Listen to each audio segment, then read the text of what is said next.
আপনার বাড়ি কোথায়? 6 নম্বর রোডে আমি। আচ্ছা, এই যে বাড়িটা দেখছি, এই বাড়িটা কার? বালতি হারিয়েছিল বাবুলের। আচ্ছা, গত রাত্রিবেলা আমরা শুনতেছি যে একটা কোন ঘটনা ঘটছে। আসলে ঘটনাটা কি ঘটছিল বলুন? ঘটনা, দুজন লোক দুঃখুষি আসিল। হুম, আসার পরে তারা হচ্ছে জ্যাকেট, স্যান্ডেল আর 3 গিয়ার এগুলো থুয়ে মনে করে ভিতর দিকে ঢুকেছে। ওদের উদ্দেশ্যটা কি ছিল? উদ্দেশ্যটা যেটা কি ছিল এটা তো আমি বলতে পারবো না। না, ওই যে আপনার শুনছি যে আপনার মোবাইল কিংবা কি নিয়ে গেছে, এটা কি আসলে কতটুকু সত্য? হ্যাঁ, মোবাইল একটা নিয়ে গেছে। আর আর এই যে 3 গিয়ার এগুলো থুয়ে গেছে, জ্যাকেট আর স্যান্ডেল আছে।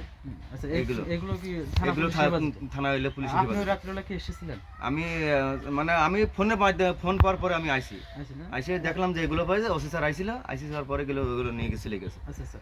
এরকম ঘটনা মানে প্রতিনিয়তই ঘটতেছে না?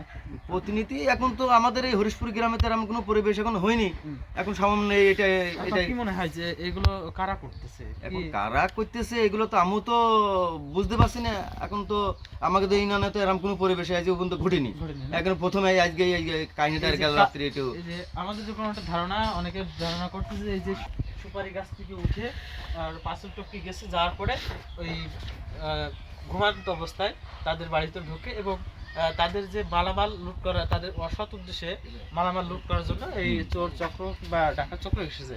স্থানীয় লোকজন তারা জানাচ্ছে যে, এবং বাবুল স্ত্রী জানায় যে তাদের ঘরে থাকা একটি মোবাইল, কিছু স্বর্ণ অলংকার নেওয়ার জন্য চেষ্টা করছিল। সেই পরিপ্রেক্ষিতে তার জেগে ওঠে এবং তাদের ভিতরে একটা ধস্তাধস্তি হয়। এক পর্যায়ে তারা ছুটকে পালিয়ে যায়। পালিয়ে যাওয়ার সময় তাদের রেখে যাওয়া স্যান্ডেল, জ্যাকেট এবং একটি 3 গিয়ার রেখে যায়। আসলে এই এলাকার লোকজন জানায় যে এরকম ঘটনা ঘটছে, স্থানীয় যারা মদ, গাঁজা, ফেন্সিডিল, ইয়াবার সাথে সম্পৃক্ত আছে, তারাই এই কাজগুলো ঘটাচ্ছে।